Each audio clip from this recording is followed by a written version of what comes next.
I was recently talking to a client in his late 50s about his investment strategy. When he suddenly said, तो आशीष जी मैं मेरी daughter को भी यही करा देता हूँ. She has just started earning and it would be better if she starts saving right away. I stopped and said, sir, please don't recommend this to your daughter.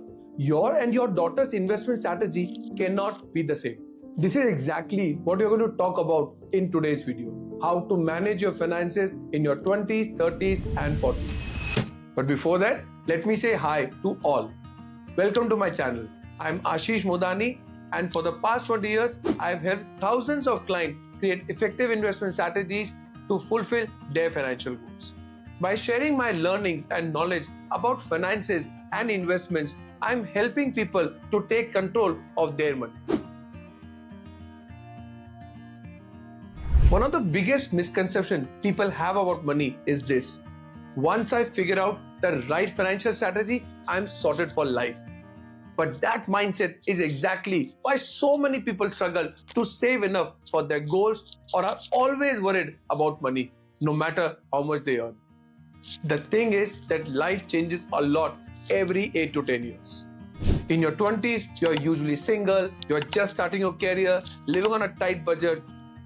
Then in your 30s, your income grows, you move in a better house, maybe get married. After that, you start thinking about a second car, vacation, saving for your child's education, or even starting a business. So if life changes so much every decade, how can the financial strategy you start in your 20s still work in your 30s or 40s? It can't. Back then, your priority was you, but now it could be your family, your kids, your aging parents, or your second career. Now that we understand, your money management strategy must change as your life changes. Let's understand what it should look like in your 20s, 30s, and 40s. The 20s are the most carefree years. For most people, it is the beginning of their work lives with entry-level salaries. They are figuring out their career path, settling in a new city, and some are even learning how to live independently. It's also the time when you become financially independent for the first time. So there's also a greater urge to spend on experiences, traveling, and social outing with friends. Basically, it's your YOLO phase. And because your income is low and expenses are high, the popular 50-30-20 budgeting rule may not really work for you. So instead of chasing the perfect numbers or doing nothing at all, focus on these three things. Number one, build the habit of savings. The amount doesn't matter. You can start with 2,000 or 5,000, whatever is comfortable for you. The main thing is to build the habit. Number two, build a safety net. Put your saving into a liquid or short-term fund. At this stage, more than the long-term wealth, what you really need is a safety net. Because when you're living on your own, unexpected expenses can come. A medical issue, a job loss, or even a broken phone. Having an emergency fund will help you stay calm and avoid taking loans or swiping your credit card for everything. If you still have a little extra money after setting up your safety net, and I know not everyone will, here's a suggestion. Start a small SIP in an equity fund, even if it's just 500 or 1000 a month. Right now, the one thing you have that people older than you don't is time. Equity works best when you give it time because that's how compounding kicks in. It may not seem like a big deal now, but 10-15 years later, you will be surprised at the magic of compounding. Know more about it in my video on compounding. Number three, get medical and accidental insurance. If you're not covered by employer insurance yet, get your own. Now let's discuss what you should do in your confusing and vulnerable 30s. I call it confusing and vulnerable because your life changes a lot in 30s and it takes time to find your footings. In this decade, your family might be growing, which means more responsibilities. You're settling into your career and your income starts to go up. With more disposable income, your lifestyle expenses start going up too. So before that upgrade kicks in and all your extra money gets locked into your EMIs or monthly expenses, you need to get aggressive with your savings. At this stage, your long-term goals might still feel far away, but this is exactly the time to get serious about savings for them because if you don't start now, you could fall short later. In simple words, save what you can doesn't work here anymore. So here's what you need to do. Number one, write down your goals. Be specific. Don't just say, I want to save more. Write the goals clearly, like an emergency fund, retirement, kids' education, or a Switzerland trip. Then write how much you will need it and by when. Number two, start a step for each goal. And don't just put some random token amount.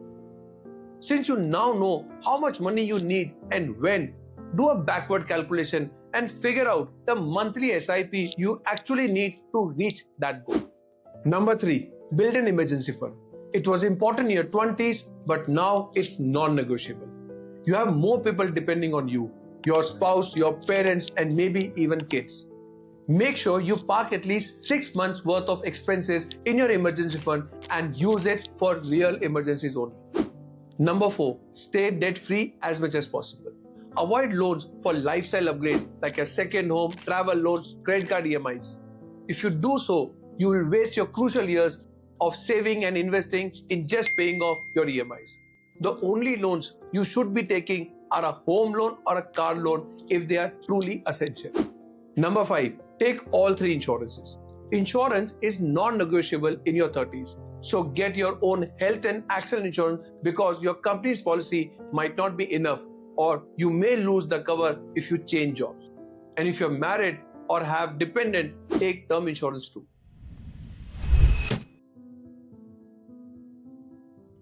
Now let's talk about your 40s, the decade of peak responsibilities and peak income. This is when most people feel sandwiched, managing the needs of young kids, aging parents, a demanding career, and their own aspirations. At the same time, major life goals like your child education, their wedding, or your retirement are getting close. This is also the phase when you're likely at your career peak and more money at your disposal. And that's exactly when many people make one big mistake. They start experimenting with their money. After years of working hard, saving carefully, and building a career, it's natural to feel like doing something different, something exciting. So some people start taking chances to make quick money and try new investments without fully understanding the risk.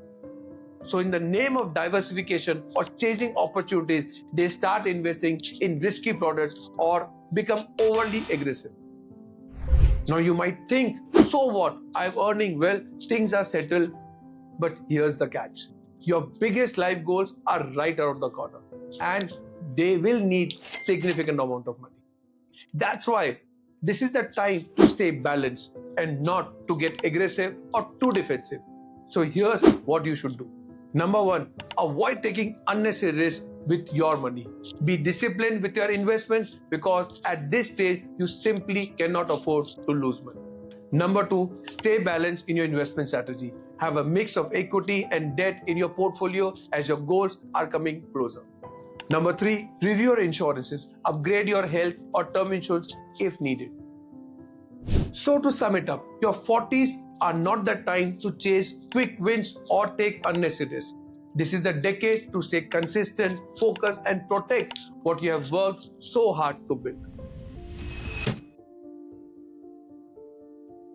This brings me to the end of today's video. I hope this gave you a clearer idea of what to focus in your personal finance, whether you are in your 20s, 30s, or 40s. But before you go, I want to say one thing. These are broad guidelines and not a fixed plan for everyone.